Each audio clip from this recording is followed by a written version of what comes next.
ang tagapagmana.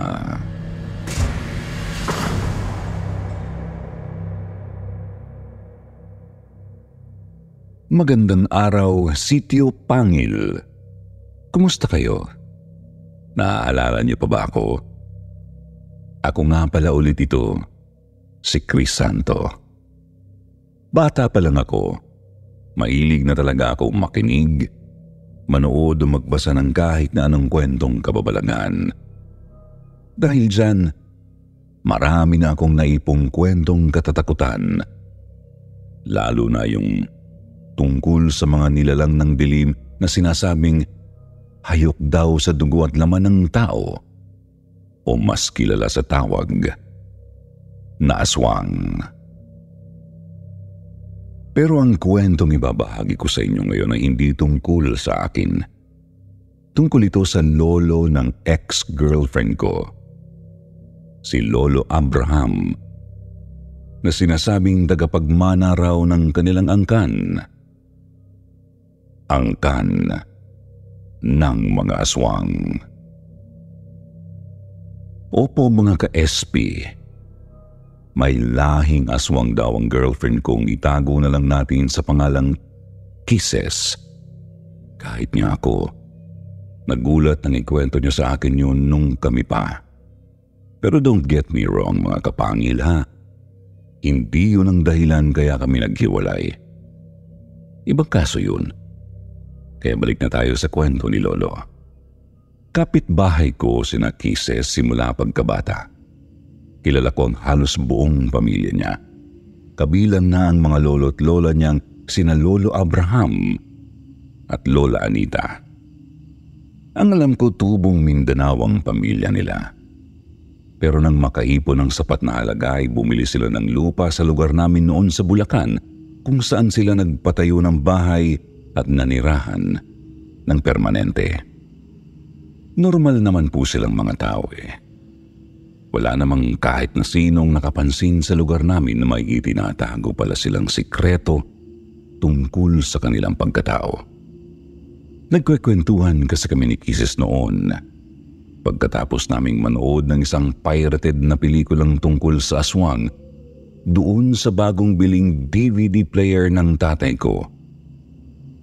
Nang bigla niyang banggitin sa akin ang tungkol daw sa kakaiba at nakakakilabot na love story ng kanyang lola at lolo.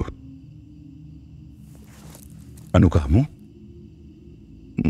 May lahi kang aswang? Oo, yun ang sabi ni Lolo sa amin eh. Huwag kang maingay, Crisanto ha. Bigla akong napakamot noon sa ulo. Hindi ko kasi alam kung anong magiging reaksyon ko na yung girlfriend ko ng mga panahong yun ay biglang umamin sa akin na aswang daw ang lolo niya. Ano yun? Tuwing gabi gumagala yung lolo mo at nangahanting ng buntis. Binatukan tuloy ako ni Kisses dahil sa sinabi ko. Sira, hindi naman lahat ng aswang mahilig sa buntis, no? Ay ganon? Tumango si Kisses. Oo kaya. Ang sabi ni Lolo, may mga uri daw ng aswang na mas hilig kumain ng mga bangkay. Meron naman daw iba na mas mahilig sa may mga sakit o kaya sa mga bata. Basta, depende raw yun sa lahi nila. Yung lahi ng lolo mo, ano naman ang paborito? Mga hayop. Mga hayop lang ang kinakain ng pamilya ng lolo ko. Parang nakahinga ako ng maluwag sa sinabi ni Kisses, Sir Jupiter. Pero siyempre hindi ko pa rin mapigilang magtaka. Pwede pala yun? May mga aswang din palang mababait, no? Oo naman. Isa ang pamilya ng lolo ko sa mga aswang na sinasabing nagbalik loob sa Diyos. At nangyari yun nang makilala niya si Lola Anita. Nang sabihin sa akin ni Kisses ang tungkol doon, pakiramdam ko, Sir Jupiter, nabuhay bigla ang lahat ng kalamnan ko sa katawan. Ganun talaga ako kahilig sa mga ganitong klase ng kwento. umayos pa ako ng pagkakaupo ko at tahimik na nakinig sa mga sumunod na sinabi ni Kisses. Ayon sa ex-girlfriend kong si Kisses, lumaki naman daw na normal si Lolo Abraham. Kahit pa alam nilang someday ay siya ang magiging tagapagmana ng lolo nilang aswang. Dahil siya ang nag-iisang lalaking apo nito. Yung lolo raw kasi ni Lolo Abraham, na tawagin nilang po natin si Lucio, ay isang uri ng aswang na kailangan munang ipasa yung parang itim na batong nasa loob ng katawan nito kung sakaling gusto na nitong humimlay at magpahinga. Kapag daw po kasi hindi nito naipasa ang batong yon sa isang tagapagmana, hindi raw po tuluyang mamamatay ang uri ng aswang na ito kahit pa nailibing na siya. Tanggap naman daw ni Lolo Abraham ang kapalaran niyang yun noong bata pa siya, hanggang siya ay magbinata. Pero ang lahat ng yun ay nagbago nang tumungtong siya sa edad na 20 at nakilala niya si Lola Anita. Kaunting background lang po muna sa immediate family ni Lolo Abraham noong binata pa siya bago tayo magpatuloy. Ang kanya pong ina, si Aling Florentina, ang anak ng lolo niyang aswang.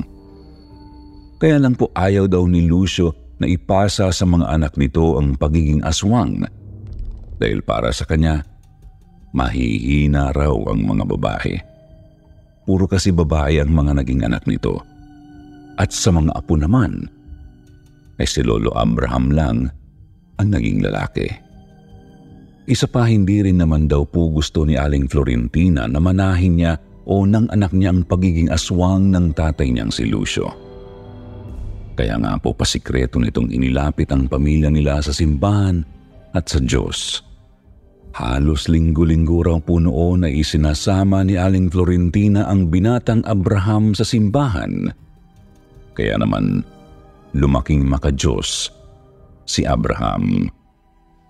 Hindi naman daw po nagtataka si Lucio dahil maging ito ay nagsisimba rin. Pero sa ibang dahilan naman. Sa katunayan, sina Abraham at Anita ay nagkakilala nga raw po noon sa simbahan. At kalaunan ay nagkagustuhan sila hanggang sa sila ay maging magnobya na. Hindi raw po nagkatubili noon ang binatang Abraham na aminin kay Anita ang tunay niyang pagkatao. Ayaw daw kasi ni Abraham na sa iba pa malaman ni Anita yun. Aswang ka, Abraham? Halos madurog daw ang puso ng binatang Abraham nang makitang parang biglang nandiri sa kanya si Anita. Base sa reaksyon ng dalaga, tiniis na lang daw niya yun at patuloy lang na ipinaliwanag sa babaeng mahal niya ang lahat. Hindi pa naman, Anita. Hindi pa ako aswang hanggat hindi pa ipinapasa sa akin ni Lolo Lucio ang pagiging aswang niya. Isa pa, hindi naman talaga takot sa simbahan ng aswang. Takot sila sa asin at agwa bendita, pero hindi sila takot na tumungtong sa tahanan ng Panginoon. Ang totoo, may ilang uri ng aswang na sa simbahan mismo naghahanap ng bibiktimahin bilang pagpapakita ng matinding pang-iinsulto sa Diyos. Kung ganun, Abraham, huwag mong tanggapin ang pagkaaswang ng lolo mo. Tumakas na tayo rito, magpakalayo-layo na tayo sa lugar na to para hindi na tayo mahanap. Ayokong maging katulad ka niya. Ako rin naman, Anita. Aaminin kong nung una wala talagang kaso sa aking maging katulad ng lolo ko. Pero nung makilala kita, biglang nagbago ang pagtingin ko sa buhay. Ano mo yung gusto kong mamuhay ng normal kasama ka? Gusto kong bigyan ka ng magandang buhay at hindi ko magagawa yon kung tatanggapin ko ang sumpa ng pagiging halimaw. Itinuloy daw po ng binatang Abraham at dalagang Anita ang kanilang plano na sinuportahan naman ni Aling Florentina at ng asawa nito. Sa katunayan ay sila pa nga ang gumawa ng paraan para matupad ng dalawa ang kanilang balak. May pera daw po noon si Aling Florentina dahil nagtatrabaho itong mananahi, habang ang asawa naman ito ay nagtatrabaho bilang imbalsamador sa isang punerarya. At dahil iisa lang naman ang anak nila at simple lang ang pamumuhay ng kanilang pamilya, ay nakaipon sila ng pera. At yun ang pinabaon nila kay Abraham at Anita. Nagtanan ang dalawa. Nang makarating sila sa Bulacan kung saan na nila naisipang magsama, ay dito na rin nila naisipang magpakasal, kahit sa huwes lang muna. Malayo na ang lugar na yun mula sa pinanggalingan nila sa Mindanao. Kaya naman noon ay sigurado daw si Abraham na hindi na sila masusundan ng kanyang lolo Lucio. Nagkaroon ng trabaho si Abraham bilang kargador sa isang warehouse, habang si Anita naman ay nagdesisyong magtayo ng isang maliit na negosyo sa tapat ng apartment na inuupahan nila. Medyo magaling daw kasing magluto si Anita, kaya nagtinda siya ng mga ulam-ulam pati na rin ng mga kakaning pangmeryenda, pati na rin mga putahing pang-umagahan. Sa trabaho, hindi inaasahan ni Abraham na doon niya pala makikilala ang isang hindi kilalang kamag-anak. Ang kanyang pinsan itago na lang natin sa pangalang Roman. Nagtaka raw kasi ang dalawa nang malamang magkaapelyido sila, at sa pag-uusap nila ay nalaman ni Abraham na si Roman pala ay anak ng panganay na kapatid ng kanyang ina, ang kanyang tiya Ramona. Iniwan pala nito ang anak sa puder ng dati nitong kasintahan upang ilayo sa aswang nilang tatay na si Lucio. Ibig sabihin, magpinsang buo pala silang dalawa.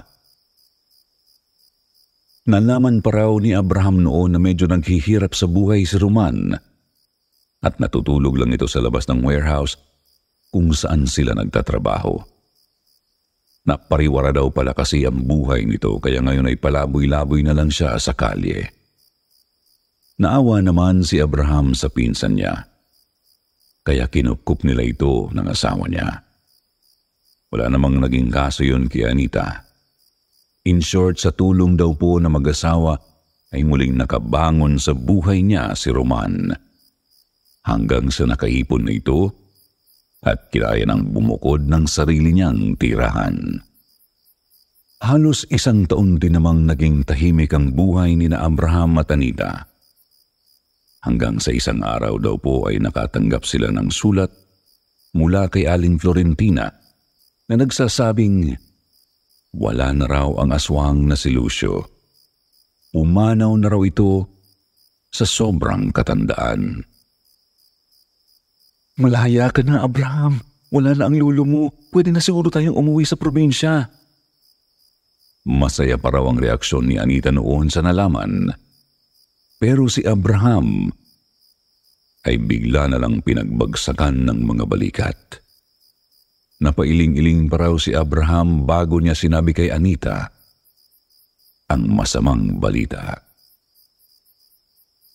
Ibang klaseng aswang si Lolo Lucio, Anita. Hindi siya tuluyang mamamatay hanggat hindi niya naipapasa ang pagiging aswang niya sa tagapagmana niya. Nawala raw ang ngiti sa mga labi ni Anita. Kinabahan siya at napuno bigla ng pag-aalala. Hindi pwede yan, Abraham. Hindi na tayo pwedeng mahanap. Bigla na lang daw itong umiyak. Sapo-sapo ang sariling mukha. Huwag ka muna mag-alala masyado, Anita. Hindi pa naman niya tayo nahahanap eh. Hindi mo naiintindihan, Abraham.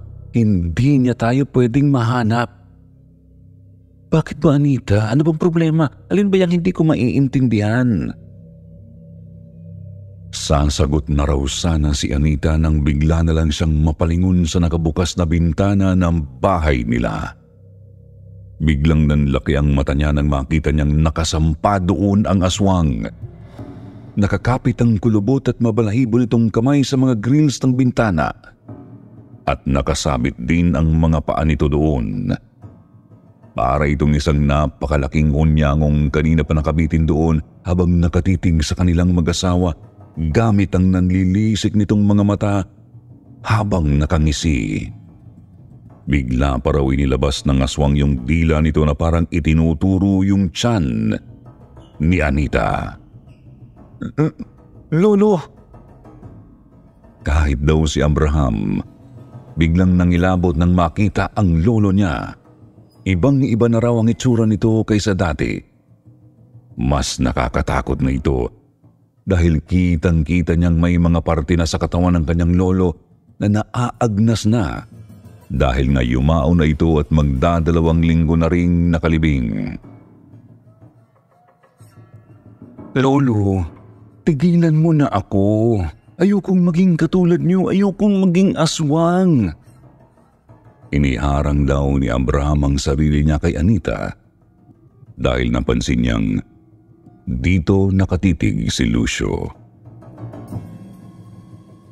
Kung yung babaeng yan lang din naman ang dahilan kaya ayaw mo nang tanggapin ang lahi natin, mas mabuti pang patayin ko na yan kasama ang napakabangong bata sa loob ng kanyang sinapupunan. Doon na raw biglang nanlungo si Abraham. Yun pala ang gustong sabihin sa kanya ng asawa niyang si Anita kanina. Buntis ito, kaya ayaw ni Anita na matuntun sila ni Lucio. Pero huli na ang lahat dahil nandito na ito ngayon. Anita, huwag kang lalabas ng bahay. Total ako lang naman ang kailangan niyan eh. Hindi ko hahayaang mapahamak kayo ng magiging anak ko. Patawarin mo ako ha. Pero kailangan ko na talagang gawin ang gusto niya. Umiiyak si Abraham habang sinasabi ang mga salitang yun sa asawa. Halos hindi na rin daw makakita si Anita dahil nahihilam na ito sa sarili niyang luha. Ayaw man ni Anita na payagan si Abraham na tanggapin ang pagiging aswang ng lolo nitong si Lucio.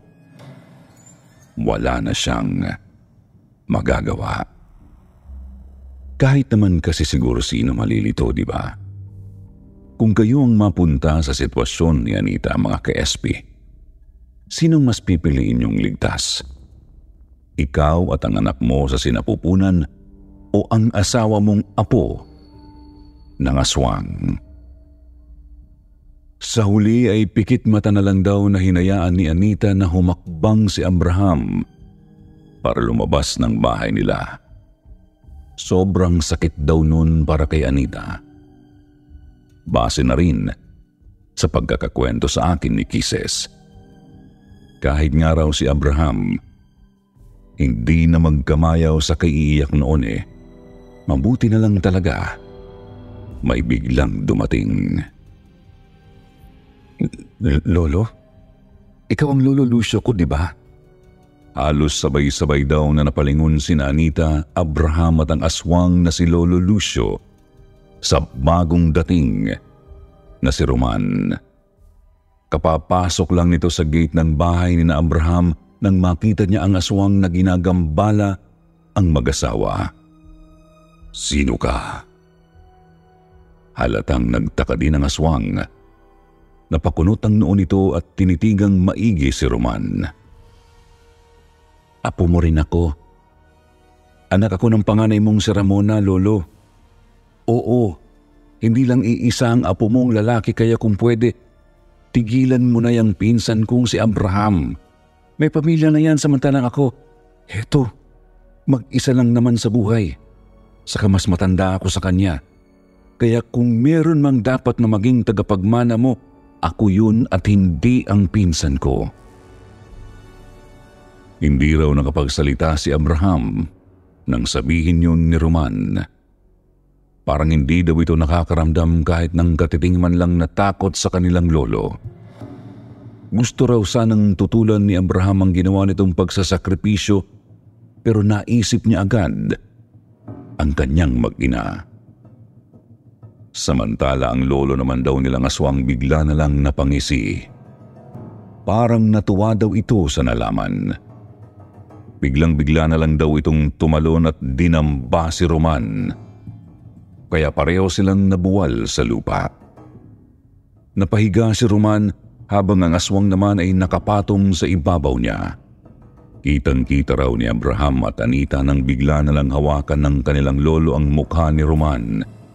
Halos bumaon na ang mga kuko nito sa pisngi ng sarili niyang apo, dahilan para mapanganga ang kanyang pinsan. Pagkatapos daw noon, nakita naman nilang parang biglang may iniluwa si Lucio mula sa sarili niyang lalamunan. Gamit daw ang mahaba nitong dila ay ipinasa nito yung parang itim na batong nababalutan din daw ng maitim na usok sa mismong bibig ni Roman. Agad-agad pagkatapos ipasa ni Lucio yung itim na bato sa apo niya, bigla na lang daw itong bumagsak sa lupa at unti-unting naging abo. Habang si Roman naman ay nagkikisay doon sa pwesto niya. Gusto man daw lapitan ni Abraham ang pinsan niya para tulungan, ay bigla na lang daw sumigaw si Roman at pinigilan siya. "Huwag mo kong lalapitan, Abraham. Nararamdaman kong kumakalam ang sikmura ko." Nang matapos daw sa kakikisay si Roman sa lupa, ay bigla na lang daw itong bumangon. Sa isang iglap, nagbago ang kulay ng mata nito. Naging pula tulad ng sa kanyang lolo. Hindi na raw nagpaalam pa si Roman dahil bigla na lang itong nagtatakbo papalayo. Siguro ay para na rin hindi mapahamak ang mag-asawa at ang bata sa sinapupunan ni Anita, na wala pong iba kundi ang tatay ng ex-girlfriend kong si Kisses. Ang sabi pa sa akin ni Kisses noon, ginawa daw yun ni Roman dahil sa matinding utang na loob na tinatanaw niya sa mag-asawa. Nagkataon lang daw na naisipang dalawin ni Roman si Abraham para sana alukin ng panibagong trabaho. Pero hindi nito akalaing aabutan niya ang kanilang lolo Lucio. Mabuti na lang daw talaga at mabuting tao rin si Roman. Kahit daw naging aswang na ito ay hindi ito kailanman kumain ng tao. Puro hayop lang daw ang natikman nito sa buong buhay niya. At ginawa daw nito ang lahat ng paraan para matapos na sa sarili niya ang lahi nila. Hindi gaanong idinitalye ni Kisses sa akin noon kung paano nagawa ng kanyang lolo Roman. Pero ang sabi raw sa kanila ng lolo Abraham niya ay hindi na raw kailangan pang ipasa ni Roman ang pagiging aswang nito para lang makapagpahinga na ito kung sakali. Parang nagawa raw nitong itanim na mismo sa sarili niya yung bato, para hindi na ito makuha ng iba at para hindi na rin magpatuloy pa ang lahi nila ng pagiging aswang. Ang totoo, Sir Jupiter, medyo nahirapan akong maniwala noon kay Kisses na totoo ang kwentong sinasabi niya sa akin tungkol sa pamilya niya. Naniwala lang ho ako ng isang beses habang nagdibig kami noon sa gilid ng kalsada, ay may sinabi siya sa akin. "Kilala mo si Divina, di ba?" Medyo natigilan ako nang marinig kong binanggit ni Kisses yung pangalan ng isa pa naming kababata noon. Si Divina, na matagal ko ng crush na crush noon, kaya lang ay hindi ko magawang pormahan. Hindi kasi pang girlfriend material si Divina. Kabi-kabila kasi ang boyfriend niya noon sa lugar namin, kaya medyo na-turn off ako. Oo, bakit? Buntis siya, Crisanto. Hindi ako nakapagsalita. Nagulat ako sa sinabi ni Kisses, lalo na sa idinagdag niya. Yung dugo ng baby niya, katulad ng amoy ng dugo mo. Doon na ako talaga medyo napatras. Bago pa ituloy ni Kisses ang sasabihin niya, ay inamin ko na sa kanya na minsan talagang may nangyari sa amin ni Divina nung pareho kaming nalasing sa birthday party ng pinsan ko. Nasampal pa ako ni Kisses noon, tapos sa kanya palang sinabi sa akin na hindi naman daw ako ang tatay, kundi ang pinsan ko. Dahil tuloy doon, nag-break kami. Mabuti na lang talaga na sabi niya pa sa akin na kaya raw nagawa niyang maamoy ang dugo namin nung anak ni Divina ay dahil may namana pa rin daw silang katangian ni Lucio, kahit na hindi naman daw tinanggap ni Lolo Abraham yung pagiging aswang nito. Simula noon, Sir Jupiter, hindi na ako pinansin ni Kisses hanggang sa tumanda kami at nag-abroad siya para magtrabaho. Nakatapos po kasi ng college si Kisses bilang nurse, habang ako naman maagang nagbanat ng buto, kaya hindi na nakatungtong pa sa college. Anyway, sana nagustuhan niyo ulit ang kwento ko. Marami pa akong baon, kaya kung gusto niyong magpadala ulit ako ng sulat dito, mag-comment lang ho kayo. Ako nga pala ulit si Crisanto. Isang simpleng taong mahilig mangolekta ng iba't ibang kwentong aswang na pwede ko rin namang ibahagi sa inyo. Sa ngayon ay dito ko natatapusin ang kwento ng tagapagmana ng aswang. Maraming salamat sa inyong pakikinig. Hanggang sa susunod.